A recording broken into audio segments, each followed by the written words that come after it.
It was supposed to be just another ordinary day at Ridgewood High, a school known for its tall brick walls and echoing hallways where laughter and whispers intertwined like background music.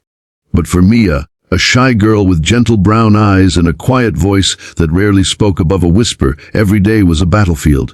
She was the kind of student who sat at the back of the class, who never raised her hand even when she knew the answer, and who tried to make herself invisible so that the cruel eyes of the bullies would never land on her. But fate had a different plan that day, one that would test not just her courage, but also shake the entire school to its core.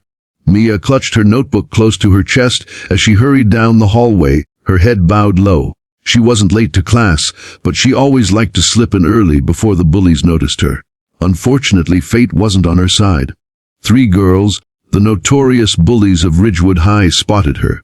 Their leader, Jessica, with her sharp tongue and cruel smirk, called out, "Hey, little mouse, where are you scurrying off to?" Mia froze, her chest tightening. She wanted to disappear, to vanish into thin air, but her feet betrayed her as she hesitated. That hesitation was all they needed. Within seconds, Jessica and her friends grabbed her notebook and laughed as they flipped through her sketches. Beautiful drawings of flowers and peaceful landscapes that Mia created in secret. "What's this? You think you're some kind of artist?" Jessica sneered, tearing a page in half while her friends giggled. Maya's eyes filled with tears, but she stayed silent. That silence only enraged them more. "She doesn't even fight back. Let's teach her a lesson," Jessica hissed. They dragged Mia down the hallway, ignoring her soft protests. Students glanced at them but quickly looked away. Some were too scared to intervene, others too indifferent. The bullies pushed her into the bathroom, their laughter echoing against the tiles.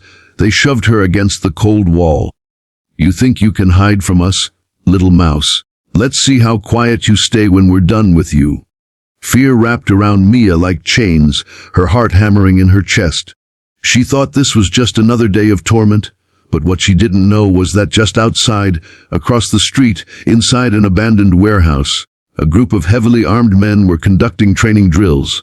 It wasn't an ordinary drill. It was a SWAT team led by none other than Mia's father, Captain James Carter, a man known for his discipline, strength, and unwavering love for his daughter. James was a tall, commanding presence with a voice that could calm chaos and eyes that could pierce through lies. He was training his team that morning, running simulations, barking orders, and ensuring his men were always prepared for the worst. But little did he know that his own daughter was facing a nightmare just yards away.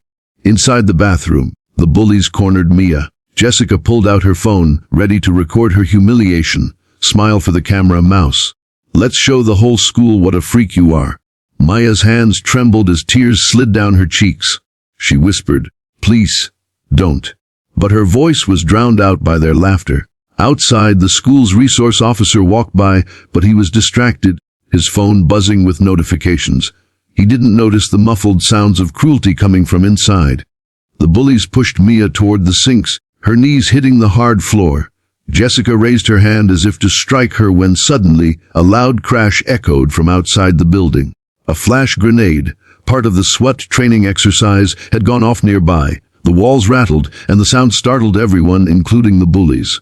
For a moment, they froze, and in that moment Maya's destiny shifted. Captain James Carter's instincts flared. He had always told his daughter, "Mia, no matter where you are, no matter what happens, you're never truly alone. I'll always be close, even if you can't see me." Those words seemed to whisper in her heart now. James checked his watch, then looked across the street toward the school.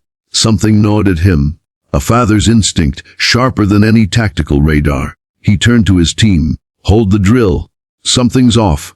Back in the bathroom, Jessica regained her composure and snarled, "Let's finish this." She yanked Mia's hair, making her cry out. That cry, faint yet piercing, traveled through the vents of the old school building, slipping out into the open air. Captain Carter heard it, or maybe he felt it. His blood ran cold, without a word. He stormed toward the school with 2 of his men trailing behind. The bullies hadn't noticed the heavy boots approaching the tiled hallway. They were too busy tormenting Mia. But when the bathroom door burst open with the force of a storm, silence fell. Standing there, clad in tactical gear, helmet in hand, eyes blazing with fury, was Captain James Carter. His voice was a thunderclap steep, movie HTR. The bullies froze, their bravado shattering instantly. Jessica dropped her phone, her face pale as paper. The other two stumbled back, stammering excuses. But James wasn't listening to them. His focus was on Mia, his little girl huddled on the floor, tears streaking her cheeks. His heart broke at the sight, but his anger blazed brighter. "How dare you lay a hand on her?" he growled, stepping inside. His men blocked the doorway, their presence like walls of steel. The bullies whimpered, their cruelty dissolving into fear. James knelt beside Mia, gently lifting her chin. "Are you hurt, sweetheart?" Mia shook her head, though her trembling betrayed her. He pulled her close, shielding her with his arm. Then he looked at the bullies, his eyes like fire. "You think you're tough, ganging up on someone who never fights back. You have no idea what real strength is. Real strength is protecting, not destroying." Jessica tried to mutter, "We were just." But James cut her off. "Save it. You'll explain everything to the principal. And trust me, your parents are going to hear about this." His men escorted the bullies out, their heads hung low in shame. Mia clung to her father, her sobs muffled against his chest. James stroked her hair, whispering softly, "It's over, baby girl. You're safe now." Outside, students had gathered, whispers spreading like wildfire. No one had ever seen bullies tremble before, but today they had faced a force greater than their cruelty, a father's wrath and a SWAT team's presence. That night, as Mia sat with her father at home, she asked in a small voice, "Why did you come, Dad?" James smiled gently. "Because no matter what, I'll always come for you. You're my daughter, my mission, my world." Maya's eyes glistened with gratitude. She wasn't just the shy girl anymore. She was the daughter of a man who moved mountains for her. And deep down, she realized something she'd never known before: she wasn't powerless. She had a voice, a strength, and a family that would always stand by her. And as James kissed her forehead, he whispered, "One day, you'll stand tall, Maya, and you'll never have to be afraid again."